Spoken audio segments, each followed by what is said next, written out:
I want to introduce to you Miss Angela.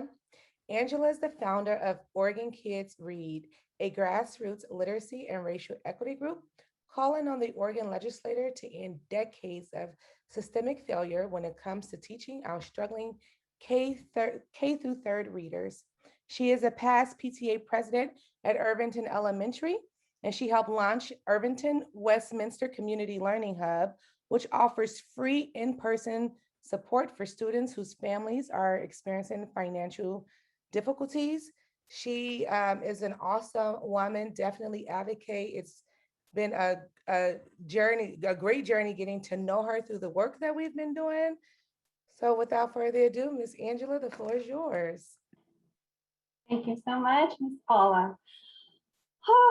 Our principal at Irvington always reminds us to take when we've, incorporated a lot of information or we're sitting with a lot of emotion, is to take what we call a big Irvington Eagles breath. That's our mascot. So I would just encourage all of you to do a little breathing, because one, thank you so much for being here tonight and participating in this conversation, this community collective conversation. And two, we want to leave you with some action items. So to take what you've experienced tonight, and there's all sorts of emotions that we've heard discussed tonight, anger, grief, rage, sadness, and just agitation of what next and what can I do? So just, we want to reassure you that this is a long game. We're all in it for the long haul together in community. And we're going to be doing things where we're looking for the future, or we don't even know what our action today is going to have an impact 10 years in the future. And at the same time, we're not going to wait. We're going to act today. So Ross, if you could bring up that slide that Rachel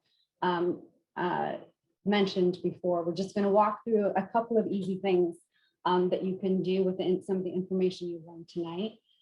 And I'd ask you, because sometimes emailing or calling a legislator or taking these actions can be, for some people, it's super easy. For others of us, it takes something. And I'd ask us all maybe to think of what Miss Paula mentioned at the very beginning. This idea that we have 40-something and 50-something and 60-something-year-old friends and family and neighbors and colleagues who struggle still with literacy when they shouldn't. They don't need to, because the research shows that almost any child, any person can learn to read given the right tools.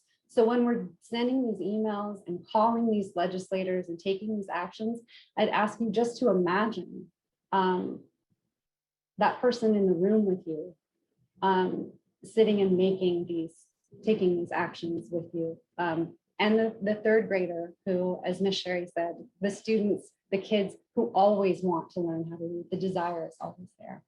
So we'll start at the top. With one of the things you can do, you can share, if you're super inspired right after you get off this, you can do it tonight. You can do it tomorrow if you've had a good night's sleep. But we would really appreciate you taking the time to do these small actions. Share your opinion with Governor Brown. So what we're asking for this is, as you may have heard, there's tons of money coming down the pike from the federal government for COVID relief funds. And we're specifically asking Governor Brown to use some of that money to ensure that all of our teachers in our K-5 lowest performing schools here in Oregon get access to this letters training that's been talked about tonight. It's so important that all of our teachers in these schools get this training. And I really, really appreciate at the beginning, Ms. Kathy framing it as, it's not 70% of our kids who aren't reading, of our Black and brown students who aren't reading, it's that 70% of them are not being taught how to read. And we need to be able to give our teachers those tools. So you can use this sample, this example email that's been provided, and please feel free to personalize it to include whatever your personal background is. If you're a teacher, if you're a parent, if you're a student like Rachel and Rex, I think it always helps to share your personal story with decision makers. And I'm very hopeful that Governor Brown will be paying attention to this, especially because with a lot of this money, there are so many immediate needs which definitely need to be taken care of. And at the same time, we need the money to also go towards systemic change, lasting change. So investing in the teacher's knowledge now, can pay dividends for 20 years to come. So that's one thing. I think the next one is to email your individual legislators. And this is with a similar ask. Representative Barbara Smith Warner, the House Majority Leader, has put in a budget request for this money for $20 million to be dedicated to offering all of those teachers in our lowest performing schools access to letters training.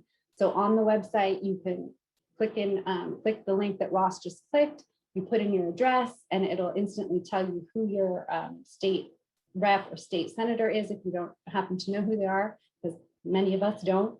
And it will provide contact information for them. So you can either email them or you can call them on the phone, again, whatever your comfort level is. And I know that Decoding Dyslexia has provided scripts as well for that. Again, it always helps me to have a framework when I'm making that call. And we've already heard that some advocates that have reached out to their legislators have gotten calls back already saying, tell me more, I'm interested, I think this is a great idea. So just know that your messages aren't going out into the ether and not being received. They're all, my late mother was a state rep, and they do read all of the stuff we send them. So it does matter. The third one is to email the Teacher Standards and Practices Commission. And that's, it's very germane to what we're talking about tonight, because it's starting the pipeline at the higher education level. We will always need to retrain teachers if we don't get it right at the higher education level. So this is really important. If you can take some of the information you learned tonight, and I know it's going to be recorded, because if you're like me, it's a lot of inputs. You can always go back and watch some of the information. But there's a sample letter here as well that you can use when you send to the TSPC directors and commissioners. And then I think, Ross, there's one more. Oh, email your local colleges of education. Yeah, I think I'm really appreciative of everyone from PSU who listened tonight and came. It means a lot to have you here in the room, and I hope that others will be able, of your colleagues will be able to join, watching a recording of tonight. But it's not just PSU. We don't mean to single out just that one institution. It's a nationwide issue, and certainly it's an Oregon issue. So if you could take the time to, especially if you're a graduate of any of these institutions or you have any sort of connection, that's really helpful, but you don't need that either. You can email all of these places, and I think the more that they start to hear from us, the more that they'll start to reconsider. And it really sticks with me, this idea of, if we don't do this, like Ms. Kathy said at the beginning about actions, if we don't do this, if our institutions of higher ed don't change the way they're doing things, it means they're satisfied with where we are. It means they're satisfied with half of our children not reading at grade level, and over 70% of our Black and brown kids are not reading at grade level. And I can't believe that that's true. I just don't believe that's true. Our institutions are filled with people who care. And so we do care collectively. What are we going to do about it? So thank you so much for coming tonight and for taking these actions, and spread the word too. If you have friends or family or colleagues who couldn't make it tonight, but they care about this issue, this website is for anyone and everyone who would like to be involved. So thank you very much. Thanks, Ms. Paula.